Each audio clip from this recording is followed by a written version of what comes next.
afternoon, my lovelies. I hope you guys are doing well. My name is Sarah. I'm the founder of Naya Skincare and I'm the chief ingredient nerd at Naya.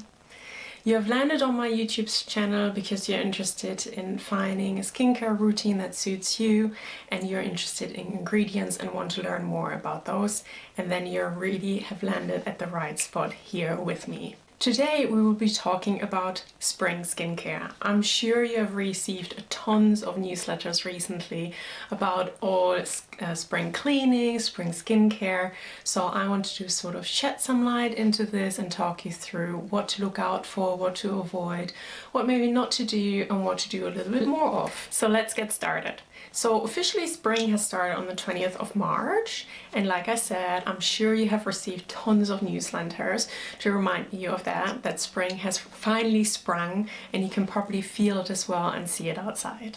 And I'm sure if you're a subscriber of Naya newsletter, you have also received our newsletter. If you're not yet a subscriber, please make sure to subscribe to our newsletter. But why are we talking about spring skincare? Like, what is so important about it? The importance is that you have to adapt your skincare routine based on seasonality. Because it's not just about having a skincare routine, understanding your skincare need and addressing that need by using the right products, but it's also like about adjusting those products to the climate changes that we're experiencing throughout the year. When you're going from a humid climate to a drier climate, your skincare requirements shift as well accordingly, and you have to adjust your skincare routine. You might still want to target the same problem, but you have to maybe introduce more moisture or less moisture in your skincare routine. And I want to talk to you about this today, how you switch or rather adapt your skincare routine to those different needs. Because for example, if we're living in Finland and you are in a very dry climate, in a very cold climate, and then you are moving or you're going on holiday to a very humid climate, you have different skin concerns and you have different skin needs. And that's where you produce more moisture and you might introduce less moisture into your skincare routine. And that's why you need to adapt your skincare routine accordingly. Does that make sense? So 4 things that we need to ditch, break up with, or change immediately as soon as it's getting warmer outside and the spring has arrived. Number 1, we want to ditch the heavier moisturizers. During winter, we love a really rich, yummy, creamy moisturizer to really seal in all the goodness, all the moisture that we're applying to the skin to protect it from like the dry environment, the heating environment, and the cold, harsh wind. Some of you might even want to consider slugging. For those who don't know what slugging is the use of Vaseline, although I wouldn't suggest applying a petroleum-based product onto your face. I would use like an occlusive that can be like a heavier cream with rich butters or even a face oil. Typically slugging is used and applied when you have a impaired skin barrier or you're really leaking hydration, you're really having a dry skin. So slugging is a really good way to seal in all the vitamin, all the hydration you're providing your skin via a serum. But slugging is something that is really good during winter, like when you're living in a dry environment. For some as well, maybe still in spring as well, if you do have very dry skin and you do live in a dry environment. Otherwise, during spring we start to like move to more lighter moisturizers because outside the climate adjusts, it changes, it becomes warmer, in some areas might become more humid, so we need to apply less moisture to our skin. You don't have to go from like your heavy rich moisturizer to like a lighter moisturizer overnight. Really adjust it step by step and you give your skin what it needs. So you really have to listen to your skin. Number 2, exfoliation. We love exfoliating and sometimes we love it a little bit too much where we over exfoliate. During the winter period, we want to do a bit more exfoliation. We want to kind of stimulate the skin to produce its own natural moisture because, as you know, we are producing sebum. It is a way of the skin moisturizing its own skin barrier. It's a natural process, and in winter we want to stimulate that, and we're stimulating that by doing exfoliation. Why we're doing that during winter? Because at a certain temperature the sebum production actually slows down and stops. So that's why we want to kind of stimulate it a little bit in that way. When it gets warmer, it's a different story. The earth is tilting, getting closer to the sun. The sun rays are really strong. Our skin is quite sensitive still. Like, it's not used to the sun, hasn't seen the sun potentially for quite a few months, and the UV index is becoming stronger and stronger by the day.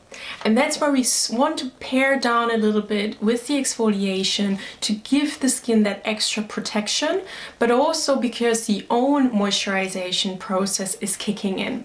So with the increase of temperature, the sebum production is kicking in, and we start to produce our own natural moisturization again. And that's where it's important to sort of slow down with the exfoliation, and maybe previously during winter time, during the colder months, you have maybe done it 2 to 3 times. You might want to slow it down to once a week or max twice a week. Really, again, you have to listen to your skin here, see how it's responding to it, and then adjust accordingly.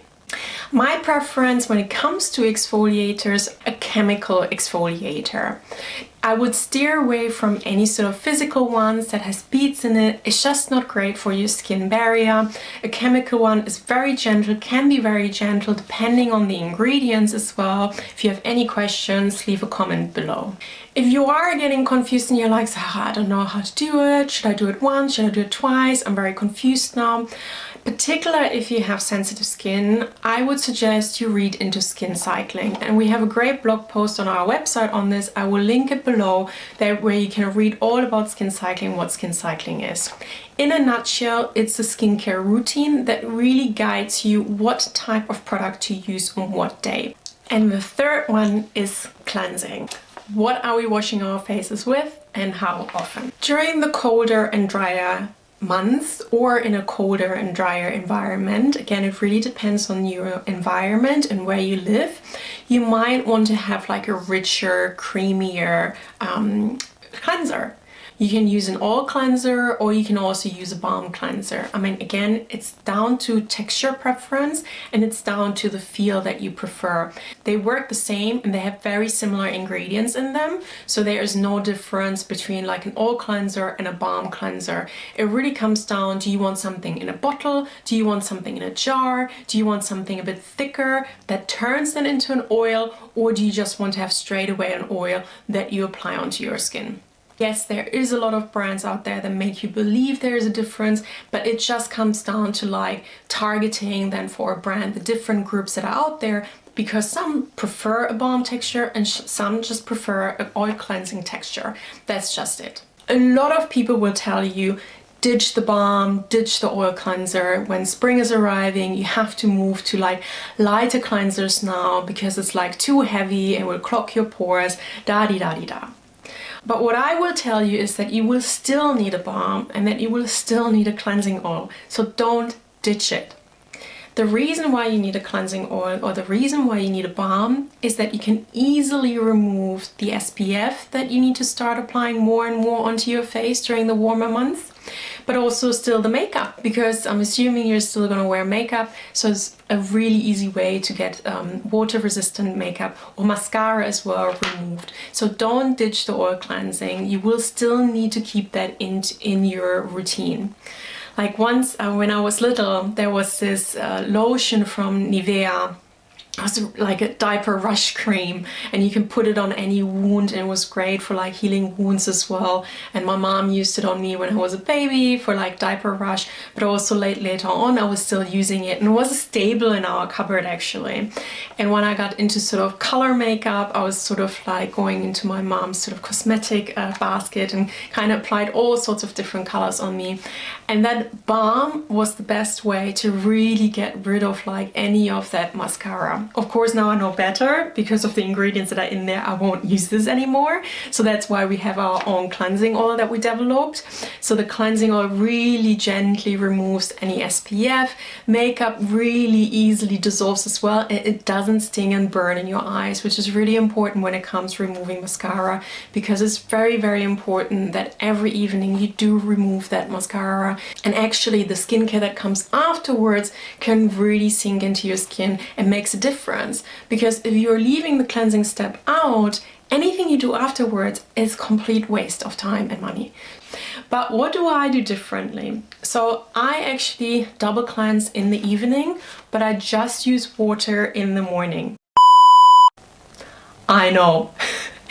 I got a lot of messages when I said this like 2 years ago that I only use water in the morning, but it's the best thing ever. In particular, if you have dry skin and you are in a dry environment, I would suggest that you explore actually that, and that you only use water in the morning instead of applying any other cleanser.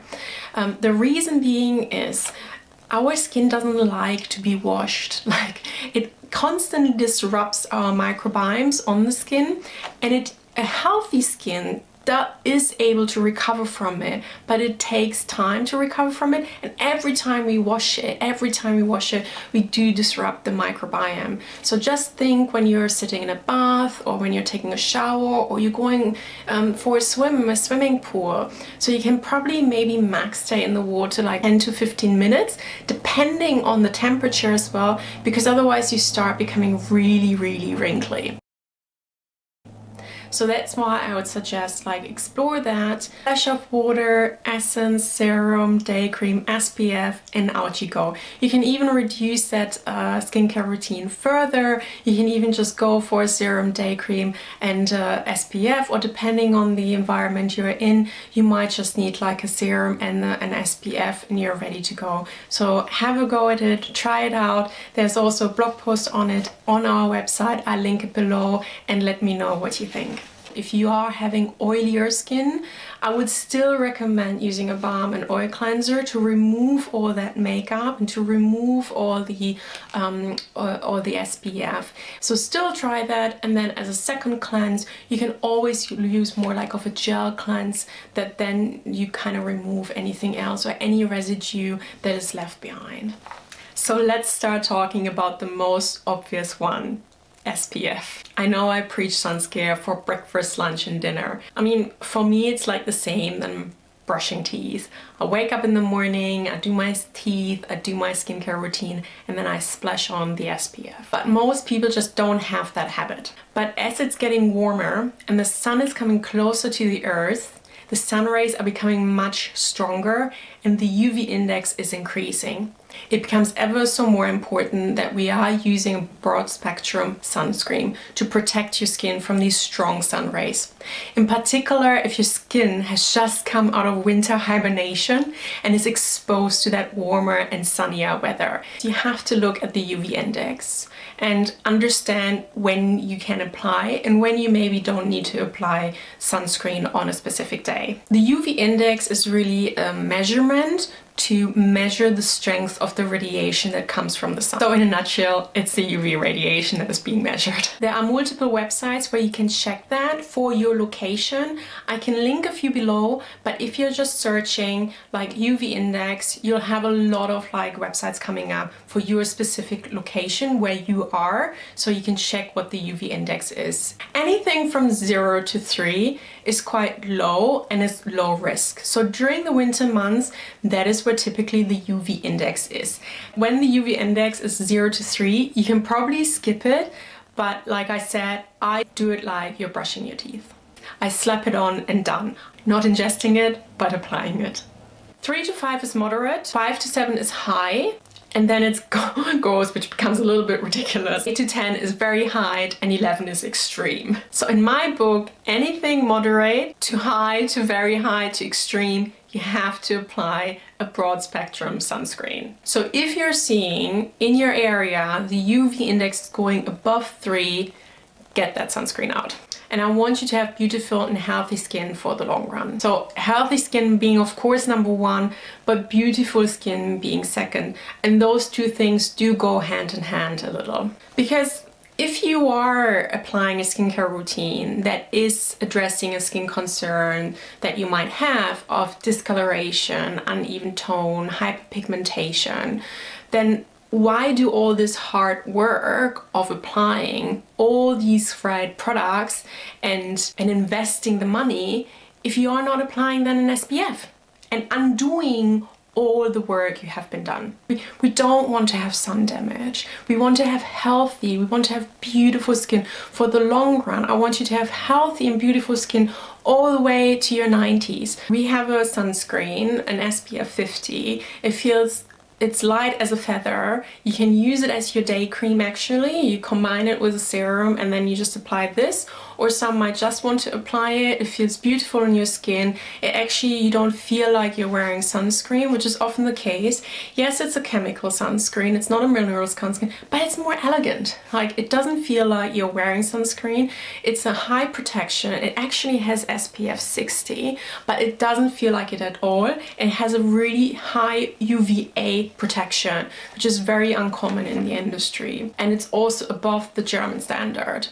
A lot of people also ask me like, but can I use it when I'm pregnant or breastfeeding? And yes, it's absolutely fine. You're not like rubbing it onto your nipples, you're applying it onto your face, but it's absolutely fine to use a chemical sunscreen when you're pregnant. There is a lot of fear-mongering in the industry because of course there's a lot of like big brands that only offer mineral-based sunscreen, and they want to sell their products, so they're doing a lot of fear-mongering, how chemical is toxic and you can't use it and la-di-da-di-da. But that's just not true. We have moved on. We're in the 21st century and there are really safe and good chemical sunscreens out there, and we are using one of that. So you can absolutely use it when you are pregnant or you're breastfeeding as well. And if you do have any concerns, just go see your GP and discuss it. So yes, our SPF is absolutely safe. I would actually be more worried about the air we're breathing that is filled with microplastic found in our lungs and blood, and actually applying like a chemical SPF. So that's my sunscreen spiel. One last mention for spring skincare. So spring, yes, the sky is blue, the flowers are blooming, but so do your allergies. I'm lucky enough to have no allergies. My partner does. We once went into a garden and there were a lot of tree pollens and he didn't stop sneezing. He really swelled up, he got really red eyes, and we had to actually leave the garden and go home. I can't really recommend anything in that department, so do go see your doctor and speak with them what they can do to kind of give you something to reduce the redness and reduce the puffiness.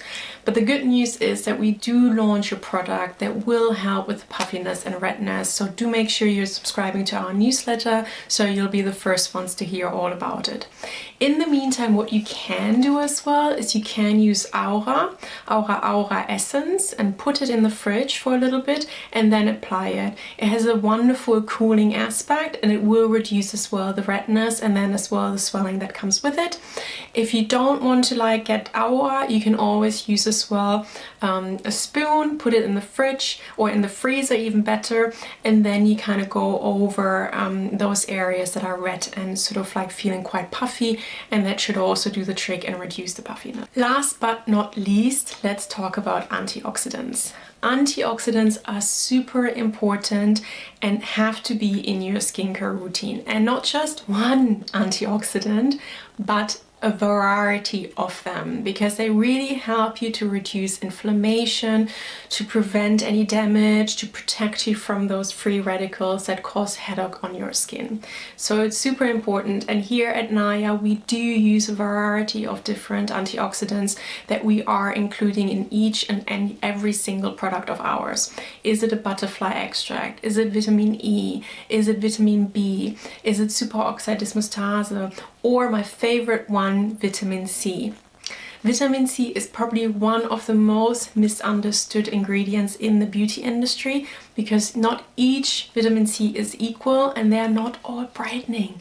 So make sure you subscribe to my YouTube channel, because there will be a video coming up on vitamin C where I go through the different vitamin Cs that are out there and try to provide some more insight and clarity around it, so you are empowered to understand what kind of vitamin C you are actually applying and what it does to your skin. So subscribe below, and I love to see you in our next video. And last but not least, there will be a little DIY recipe for my newsletter subscribers.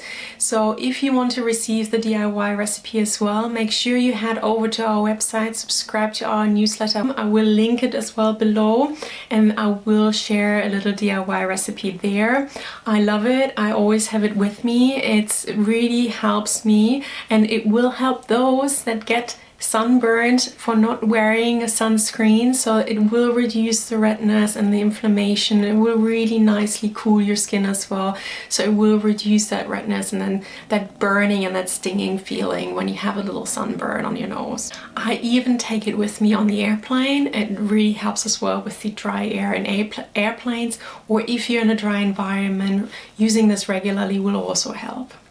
So I hope you enjoyed this video. I hope you feel empowered about it, empowered about your spring skincare routine. If you do have any questions, do leave them below. Subscribe to our YouTube channel, subscribe to our newsletter, and I would love to hear from you. And if there are any burning topics that you would love to learn more about, do let me know and leave a comment below. That's it for today. I wish you a lovely day, and I see you soon. Bye.